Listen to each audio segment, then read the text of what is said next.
Page 77 is looking at graphing exponential functions. Um, we're not really going to get too deep into this, but I do think there are some essential things that we need to make sure that we point on and talk about. For instance, we've kind of talked about this before. We have an exponential function that's graphed here, and whenever you're asked if it is increasing or decreasing, you always have to start from the left and move to the right. So as you move to the right, you can see that this one is increasing. The next question is asking if A is positive or negative. Remember that A is the starting population. That means that if the starting population happens when x is 0, and I put 0 up here, that would mean that this right here has a value of 1, because anything raised to the power of 0 is 1. And that means that when x is 0, our starting population is whatever this number is here. And basically, our starting population happens right here. So if A is positive, it means that if you start at the origin and A is above the origin, then it's a positive number.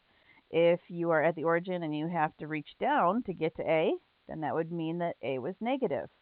So this is basically asking you, is the y-intercept in the positive portion of the y-axis or the negative portion?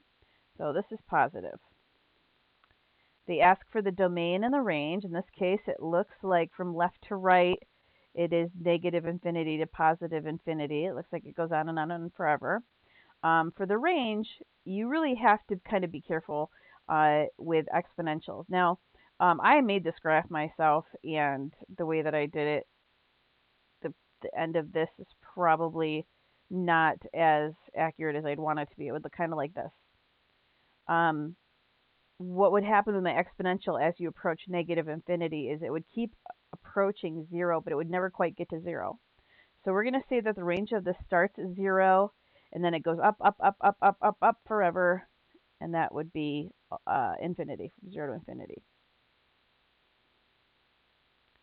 Here's another one. Is the graph increasing or decreasing? So left to right, it is decreasing. Is A positive or negative? It is a positive number on the y-axis, so we would say it's positive. The domain of this looks like negative to positive infinity. And the range of this, even though it is a different graph than the one we looked before, we're going to do that same thing where we know that this is going to just go lower, lower, lower, lower, lower, but it's never going to quite reach 0 on the y-axis. So we're going to say that it's from 0 to infinity. It's kind of weird, but remember that range is how far down to how far up. How far down to how far up. So even though this is approaching 0 over on this side, that shouldn't affect the range. Okay.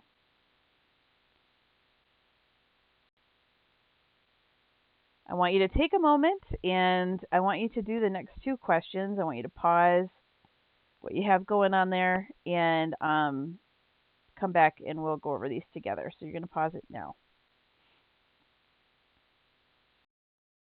Okay, so I'm looking from left to right, and from left to right, this graph is increasing. It's going up, up, up, up. Is A positive or negative? A happens right here. It is on the negative side of the y-axis, so we are going to say it's negative.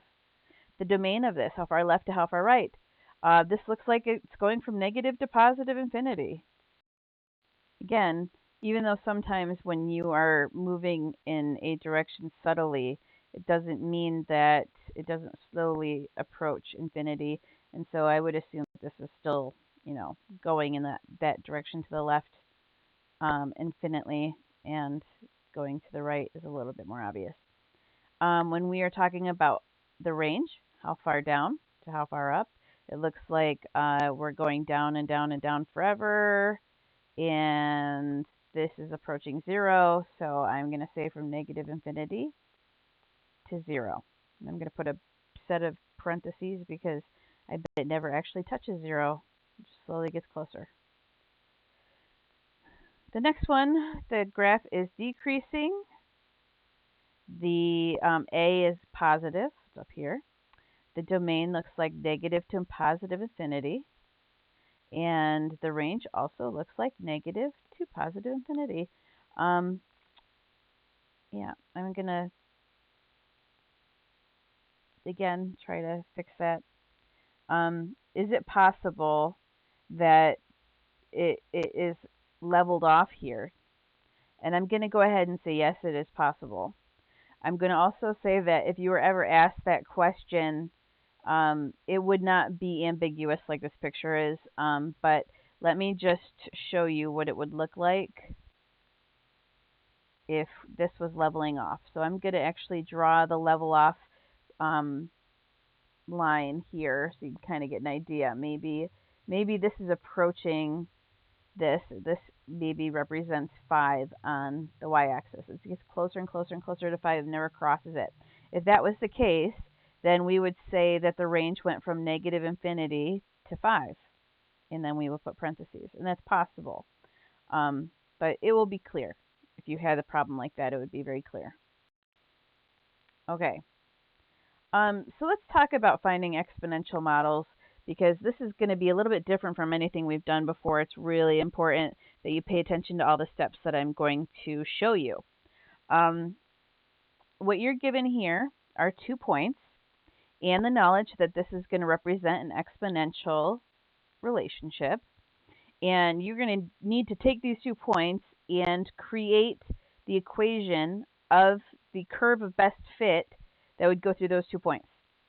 So this is how it's going to work. And I have the steps up here if you ever need to go back and look at them, but I'm just going to describe them.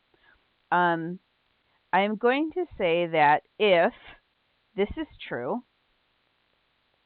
and this is what my exponential format is, then I could take this and I could rewrite it as 24 equals a times b raised to the power of 2.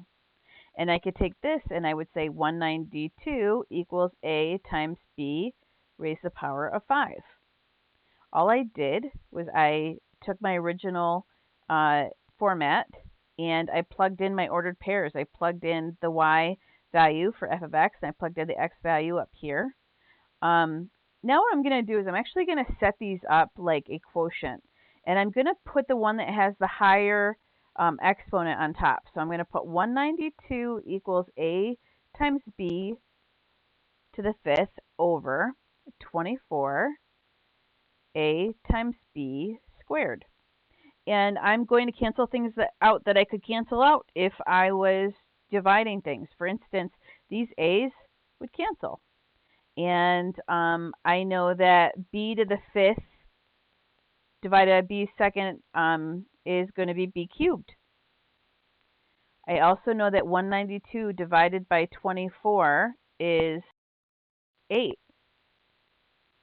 So if I wanted to solve for b, I can do this one of 2 ways. Probably the better way would be to raise both of these to the power of the reciprocal of the exponent I'm trying to cancel. So if I raise these both to the 1 over 3 power, that will cancel out the third. So b will now be alone. And I can put this in my calculator in Desmos, or I could just ask myself, what is the cubed root of 8? 2 times 2 times 2 is 8, so the cubed root must be 2. That is a number I can multiply by itself 3 times to get 8. Okay, so you would think that, oh, yay, I did a lot of work, this is done, and unfortunately that is not true. We do have a value for b, so what I'm going to do is I'm actually going to pick one of these original ordered pairs, and I'm going to rewrite again my 24 equals a times b the second, but now we have a number that we can plug in for b. So I'm going to write 24 equals a times 2 squared. 2 squared is 4. Divide both sides by 4. A is 6. All along, I had a goal here, and that was to write an equation that represented the exponential curve that fit the 2 ordered pairs that I was given. all I needed was a number to plug in for A and a number to plug in for B, and then I can go ahead and write the equation, which is f of x equals 6 times 2 raised to the power of x. And we've done it. Lots of stuff. Only way to get good at this is to do another example. So let's try this again. I have two different ordered pairs. I can rewrite these. 900 equals a times b to the first power. 100 equals a times b to the third power. I'm going to make a quotient. This is going to be on the top because it has the higher exponent.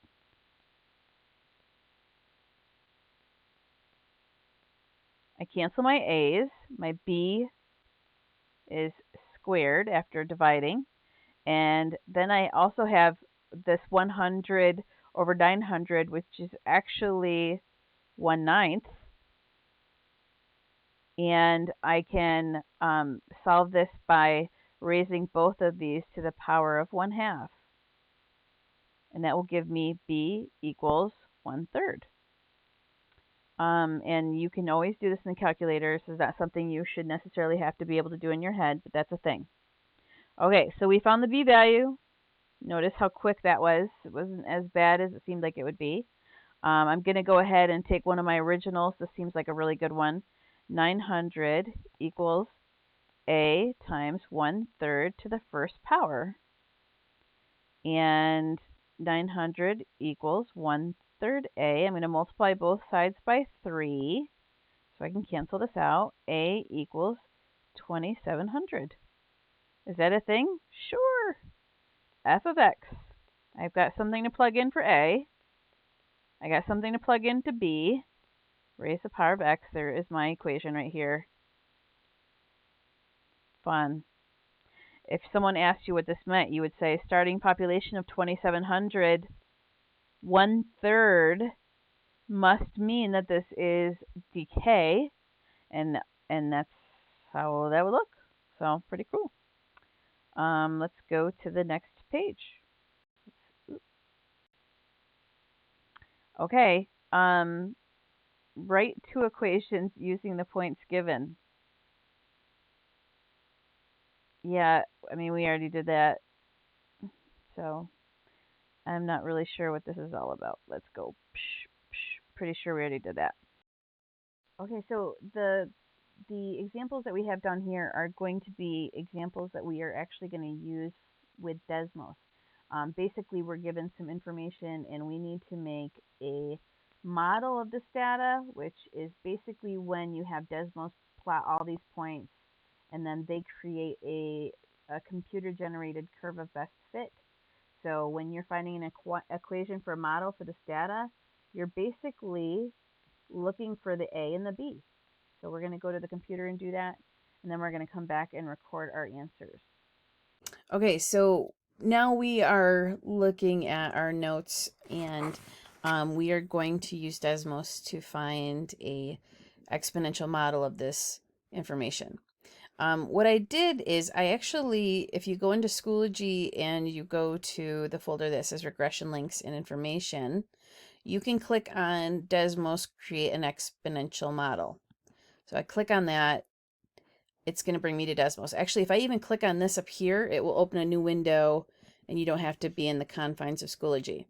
Now I'm actually going to drag this window out so I can see these at the same time. And I'm going to go ahead and put these data points from my notes into Desmos.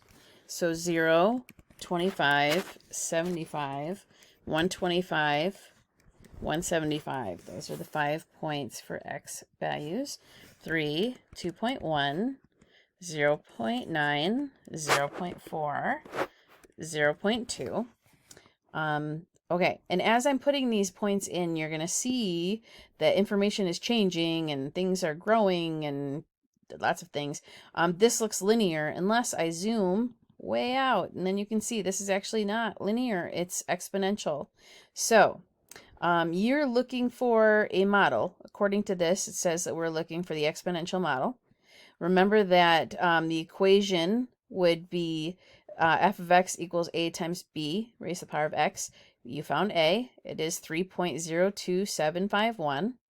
We found B, it's 0.984372. Those things just need to be plugged into the model in order for you to be able to answer question A.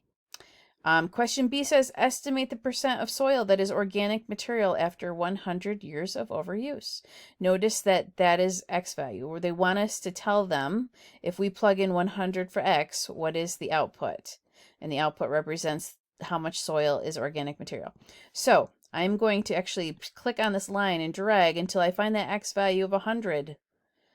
And here I am, I'm clicking and dragging. When X is 100, f of x is 0.627. That means that in 100 years, 0.627% of the soil is organic. So that's the answer to the second question, B. C is asking you to give a reasonable domain and range for this model. A reasonable domain and range. Oh, that word reasonable is so funny. It's funny because whenever anybody says reasonable, they want you to give an answer that fits within the confines of the problem. So reasonable means that you can't have a year that is before 0. So we would say the domain goes from 0 to infinity. That's it. And the range for this, notice that when I'm at 0, the y value is at 3.028, and then it just gets lower and lower and lower and lower and lower. So for a range, I would probably say from negative infinity until 3.028, and you can put brackets too. So it's kind of cool. Okay, so for A, after putting this in Desmos, we found f of x is equal to 3.02751 times 0.984372 raised to the power of x. There's A. We found that from Desmos. B was the part where they asked us to estimate what percent of soil is organic material after 100 years. So that was where we had to follow with our cursor to 100, and when we did, we found out that 0.627% of the oil after 100 years is organic. C was to give a reasonable domain and range for this model. Remember the reasonable domain, how far left, how far right. It's reasonable if we start at year 0. Actually, we'll do a bracket, and then we can go forever in year infinity. The range is how far down to how far up. This was decreasing, decreasing, decreasing. It looked like it was approaching 0. So, and we know that it doesn't go if from year 0, it was at 0.302751. So we know that, say, it's going to go from 0 all the way up to 3.02751 bracket. That is the range. It's a very small range when it comes to looking at year 0 and forward. Okay, so then we're going to take a moment. I want you to do number 26 on your own, then come back and we'll go over the answers. Now we're going to look at what you did for number 26. So what I'm doing, and hopefully you did also, is I am going through and deleting what I put in here from earlier. And I have to put in 0 through 7. Delete out the old unused cells. Then I'm going to put 100, 84, 69, 55, 48, 42, 33, 28. And first says find an equation for a model of this data. Well, okay, we did that. This, by the way, is really, really zoomed out. If I zoom in a little bit, it will look a little bit more like what we would expect an exponential to look like. This is decay. Notice down here, I'm trying to get this little keyboard thing to go away. The A is 99 point, ooh, I just did something. Take that out of there. The A is 99.8558 and the B is 0.83261. You plug those in to your formula, into your equation so that you can write the equation out. F of x equals this number times this number raised to the power of x. How many dice will remain after 10 rolls? I'm going to do the same thing I did before, which is take this mouse and find 10, and 15.988 dice are left after 10 rolls. So we're going to go ahead and put that in our notes. Okay, so we found the equation of the model. It is f of x equals 99.8558 times 0.83261 raised to the power of x. That was the first question. And then B was how many dice remain after 10 rolls. And that's how you get that was us scrolling along the line until we found that it was 15.988 dice remaining. Okay, so that sums up the end of this short video. If you have questions more after this or you're struggling, just go ahead and reach out and I will do my best to help you.